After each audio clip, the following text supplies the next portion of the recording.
York City. So welcome back to Warrior Women in Business. I'm very excited to be here today. Again, my name is Jasmine Sandler. I am the host and producer of Warrior Women in Business, which is more than just a podcast.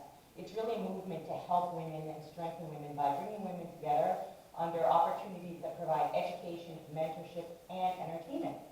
So today I am thrilled to have Val Kinzler with me today to talk about all the cool things that she has coming up to support women in music, of which I am one, and that's how we connected. So welcome to the show, Val. Thrilled to be here. Thanks for having me. Yeah, and we are, I should preface this by saying we are at Pit Striker, which is part of the Pit Loft series of venues here in New York City. And the reason we're here today is because we are planning a number of events through 2020 here at the venue, and we'll be talking about that a little bit later. But let's get right into Val. So Val, so I'll just give a little preface, right? So Val and I connected through music. We're both musicians, and I was just really taken aback by the efforts that Val puts in to help other women in music and female creatives come together and give them really great opportunities and platforms to share their talents. So could you talk about why you do this and how that started for you?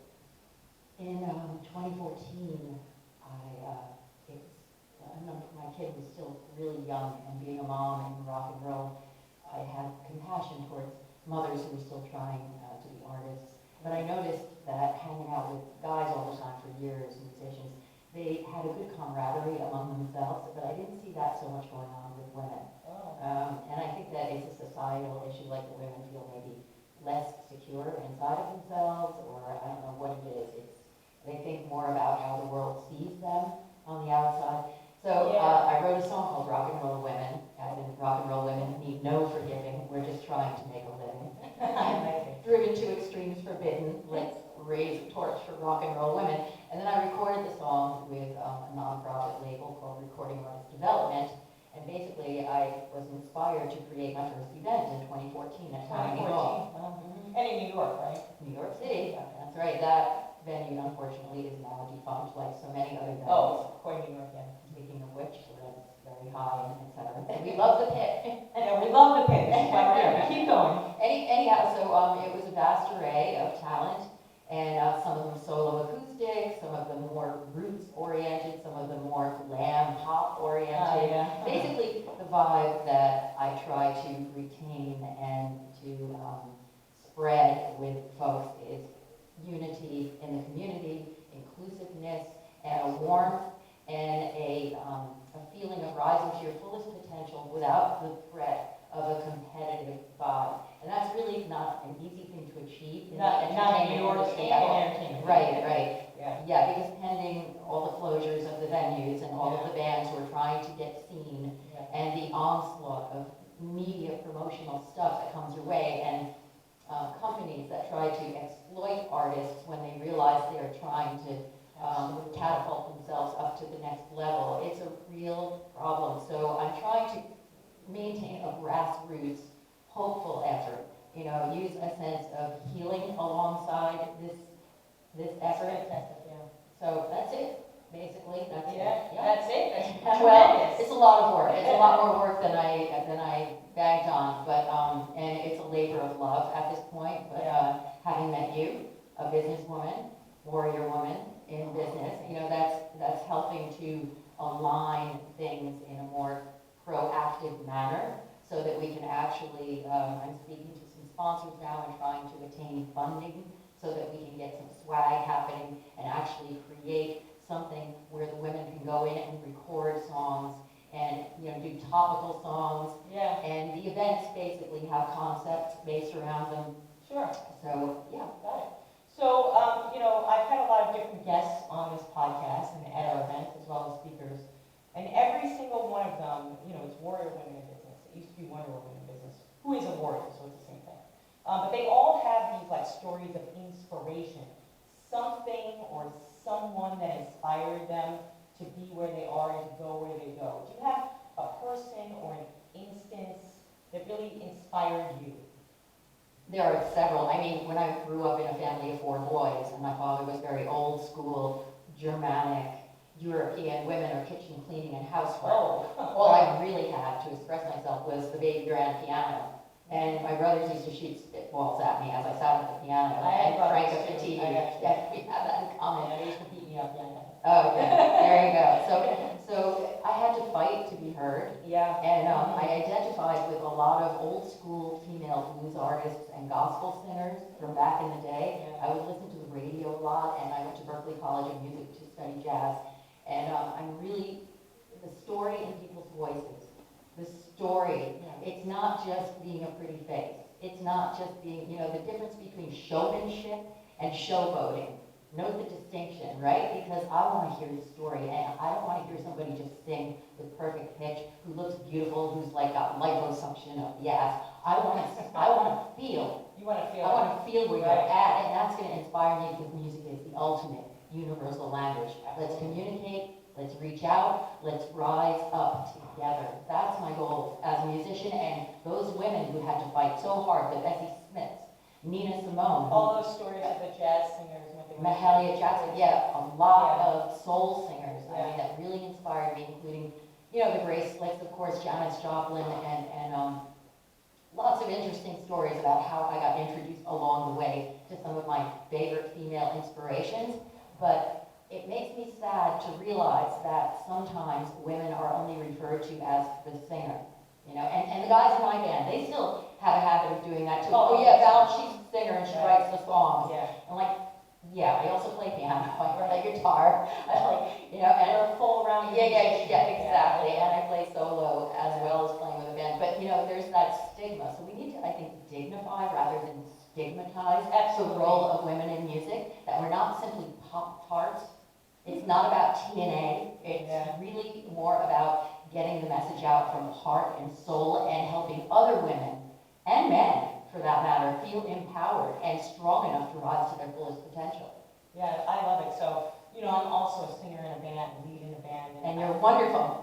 I'm right. But the point is, I also play hockey, we talk about that a lot. Right. But this stigmatism that you're talking about is this exclusiveness instead of inclusiveness, and I think it's so important in every field and everything that we talk about when we're in the business.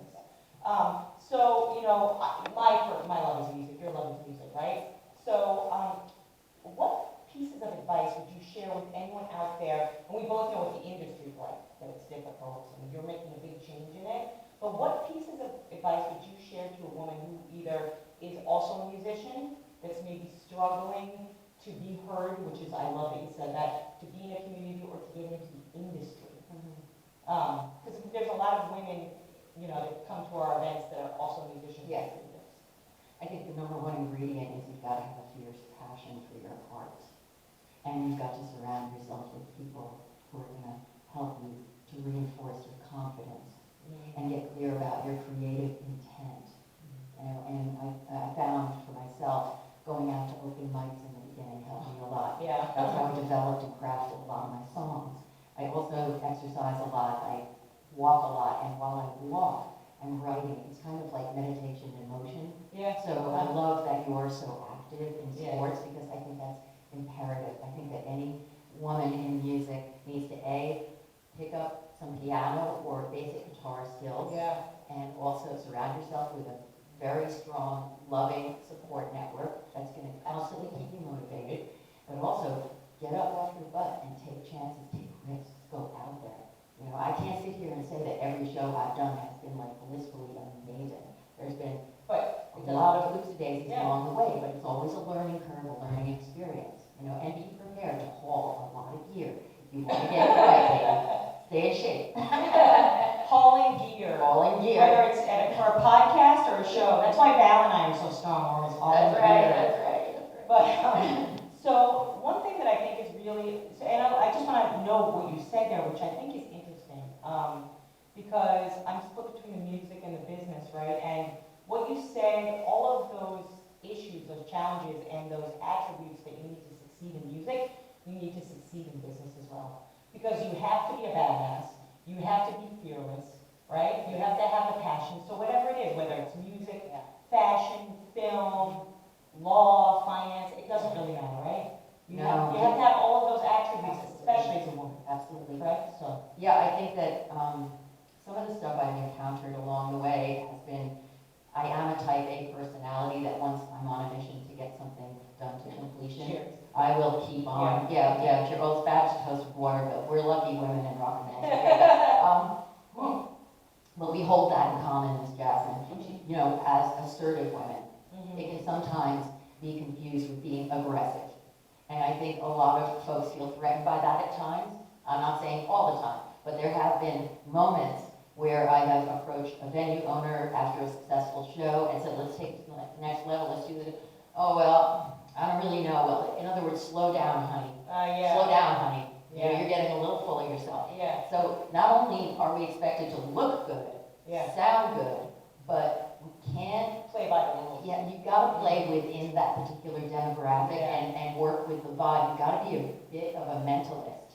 Absolutely. You really do. You have to be a mentalist. Great word. Yeah. To be a mentalist. Yeah, I coined this word intuitionalize, you know, and when I walk into a space or when I'm working in a venue for the first time or when I'm working with new musicians for the first time, trust your gut, trust your feelings. And not everyone is prepared to receive you with the vim and vigor that you're feeling in your heart and soul, waiting for that next moment to, you know? Yeah, right. Unfortunate, but true. And also, the last thing I want to say about, you know, women who rock and such, I do believe, and I know this sounds really corny or crazy or it may offend some people, I feel that America, our culture, has a bit of a virgin whore complex. I think it's like difficult to be a woman in this society without being labeled either too fierce, you know, you're a bitch, you're catty, or you're too sexual. It's like always be a lady, and I grew up with that. My mother challenged me on every level that way. Valerie, always be a lady, always be a lady. And my father, girls don't do that. So anytime I did something that my brothers were doing, it was considered running away from home. Oh, wow. Yeah. So I ran away from home a lot. Well, you really got my home in rock and roll. You're right, you really run me too. I mean, you know, I was thinking the other day of just, you know, writing a song, like where did this all come from? And it's like music has always been a savior. And like, it's always the savior. And I love that you said music is universal. It can help people. So I have a question for you about the fact that I've had other women on the show that are also moms. And so, you know, trying to do it all, first of all. And then fitting the pieces of puzzle together and still staying on brand. How do you do that? Like, how are you an entrepreneur, a musician, and a mom? Sometimes I'm an entrepreneur, sometimes I'm an art entrepreneur, and sometimes I'm just freaking tripping in manure, seriously. But having a kid is no picnic, and years ago, interesting, you know, our good friend Bruce Starr, who's also going to be on our upcoming fest. She and I met years ago with another gal who was starting a band called the Dirty Mothers. And we had a brief incarnation as the Dirty Mothers while Jesse, my son, was still, you know, a babe in arms. And it was great to connect with other moms and realize like that, you know, you have to make a lot of plans in advance if you want your kids to be taken care of. Sure. Yeah. And I remember it's hard work. One time I had Scorpion tickets for the Beacon Theater. I love Scorpion. And my sister-in-law was living with us. My sister-in-law from Israel at the time, and Jesse was just an infant. And I had an offer for someone to babysit him while we went to the concert. But she was inviting her friend to come over, and I just went, I don't know your friend. Right, of course. So off we went with Jesse in the baby carrier, and we took turns, you know, one of us in the lobby with the baby, and the other one going in and seeing the concert and whatnot. So I had to strap the baby on my back, bring my guitar, go on the LIRR to go play in a Long Island rock cover band with a drunken bass player and his 16-ounce tall boys all along the way. And I'm like, you know, there are a lot of challenges along the way. Keeping your child safe, scheduling. I can't just simply say yes to a gig. Even now, although my kid is almost 13 now, I still have to think it through. There's homework, there's responsibilities. And I have to be a good mom. You know, he's my priority. I had also lost my youngest brother to a drug overdose, which was very, very sad and horrific. And I know we hold some memories in common along those lines. So I'm really concerned with his well-being, his welfare, and staying on a proper path. And it's not easy. Being a parent for anyone, even outside of the arts, is never easy, but so rewarding because he's playing drums now and he's doing great. Yeah, I'm gonna have him sub for the band. He's playing. He's gonna play with us at the Red Line. He'll sit in. So let's talk about that. Let's talk about that a little bit. Sure. So I'm really excited. Just can kind of share. So, one of the things that I've been wanting to do with Warrior Women in Business, and that we are doing in 2020, is every event that we're going to be announcing is going to include education, amazing speakers, as well as performance art.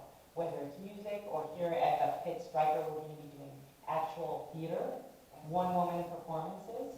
Fantastic. We're going to be doing dance, really, really cool stuff. So we're kind of kicking it off with kind of augmenting ourselves and attaching ourselves to Val's series that she has coming up. My band is playing, so I'm super excited. Silent Fury, Silent Red Lion, Fury, yes. March 8th, International Women's Day.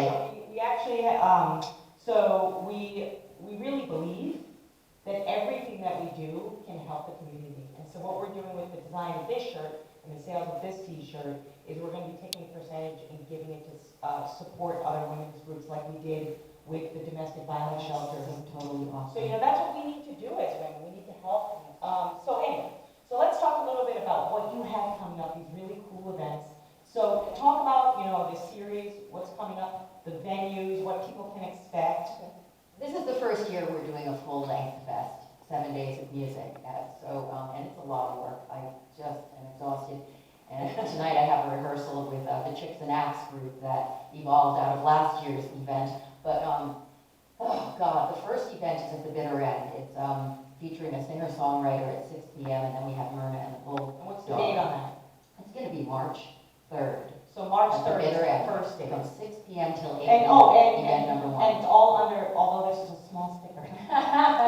In New York City, women rock. Yeah. Yes. Sponsorship. Go ahead. Michael McHugh of New Century Entertainment, who booked many artists who went global back in the day. He's been assisting with curating some of these wonderful acts. And on the 4th, we're at the Shrine World Music Venue, which is a benefit for Sanctuary for Families. Yes. Sanctuary for Families does a lot of great work repairing fractured families and giving them the resources they need to get back on their feet again.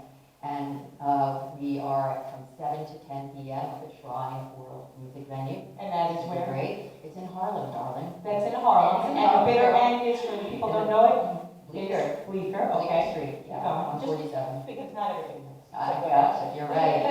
Okay, and let's see, March 5th at the Greenhouse Cafe, we have a special performance by a young lady named Vanessa Lovestone, and her daughter is a singer-songwriter as well, so they're going to make a cameo appearance at the Greenhouse Cafe in Bay Ridge, Brooklyn. I was going to say, that sounds so familiar. Oh yeah, we're going to get together and do Yeah, something there, yeah. definitely. It's already in the works, Yeah, it's a great little place, and very subway accessible. Okay, so that is the 5th, and on the 6th, we just added Denny Bonet, who's a very well-known violin player, Oh, yeah. and she's played the symphony orchestra. She Cool. just came back from traveling to Africa, and she's working with children, Wow. teaching classes in songwriting. Nice. She'd probably be a great person to interview on your show. I've heard of her. Yeah, she's going to be Caddy Riley's on the 6th, and that's a Friday. And it's an evening event. That's in the city? Evening event in Manhattan, 29th Street, off of 2nd Avenue. Oh, Yeah, it's a music bar. it's a very cool place. Yeah, and it's nice. It's rare to see her in a place that's so kind of down home. Yes. She does a lot of like She's a violin. Carnegie Hall and stuff. Okay, and then the next day, Saturday, we have a brand new venue we're working with with an old school reference. What was once Sidewalk Cafe, Oh, right. otherwise known as the Fort Performance Space, which was hosted by someone named Latch, a singer-songwriter. He moved on to another place, and then Summer took it over and kept on hosting this wonderful That's Monday the night village, right? Anton Folk open mic. Yeah, and it's on 6th Street and Avenue A, 94 Avenue A. So they have reinvented themselves. Sidewalk is no longer, but in the back of August Laura at 94 Avenue A and 6th Street in Manhattan, they have the Wild Side Lounge. And we just had D.L. Byron, who wrote Shadows of the Night, and has a new book by the same title there last Monday. And I did my first art acoustic invitational.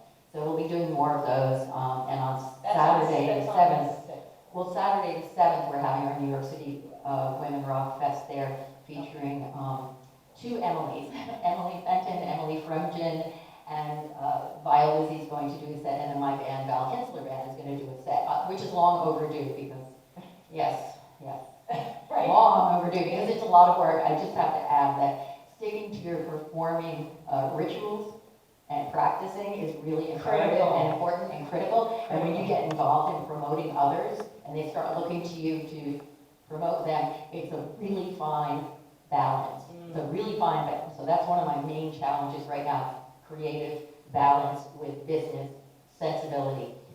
So that's August Laura, and it's going to be 5:30 p.m. until 8 p.m. My band's playing at 7, and I hope that some of you will come. And Well, then- everyone will come. I hope so. All the warrior women. I hope so. And on, of course, Sunday is International Women's Day 2020. March 8th. Yes, that's where Silent Fury will be headlining. And It's going to be such a great show. it's going to be so much fun. Chicks and Abs with Tuggy Parkis, Viola Vizzi, Rigel on guitar, and we have a drummer. She calls herself the Wizard of Oz. Super cool. Yeah, that's what we're rehearsing with tonight. And we've got Rue Star, and we've got, oh my God, and the list is really enormous. You have to check it out on Facebook. Go to Jasmine's site. It's on the Warrior Women in Business Exactly. events. Yeah. So that's there. That's March 8th. It's a full day. Yeah. And it's International Women's Day. It's International Women's Day official, and we're doing it from. But everybody is invited. Men, Exactly. women, children. Yes, We don't. it's all inclusive, 2 p.m. to 6:30 p.m. We will be accepting a suggested donation of $5 to put back into the kitty for all it's going into promoting and creating these events. And on Monday, we will be at East Village Social, and Kat Minogue is a lovely artist who sings and writes, and she comes from a musical family. She is hosting our event at East Village Social, 126 St. Mark's Place. That will be from 8 p.m. until 11 p.m., featuring special guests. That's about it. Is that it? Wow, what a mouthful. As if that isn't enough. As if it isn't So enough. it's festival week. Yes, Kicking it is. off the first day is The first day is the 3rd, the 3rd March 3rd at the bitter end. through the 9th. Yeah, March is officially Women's Her Story Month. Yes, and it's also, so let me thank you for being so articulate. But let me just talk a little bit about why March 2020 is so critical for Warrior Women in Business and why we are kicking this all off with March 2020. So 2020 is the 100th year of the women's right to vote, and March is International Women's History Month. So it's really important that all the women come out, and not in a way just to put their name to a cause, I personally hate that, but really in a way where we can come together and help each other. So that's really, really critical. So again, all of the events that Val has talked about, they're all going to be promoted through the Warrior Women in Business Facebook page. We want you to all come out. They're either free or donation. I mean, really, So we really want you to come out, and I know Val and I are going to be doing other things coming up in 2020. Absolutely. So I want to close out the show. First, I want to thank you. Oh, thank you. For all your hard efforts. She's amazing for all your hard efforts and everything that you do. She is a warrior woman. This one, 100%. So I just want you, if you don't mind, just give, simple contact information, where people can find out about the shows a little bit more about you.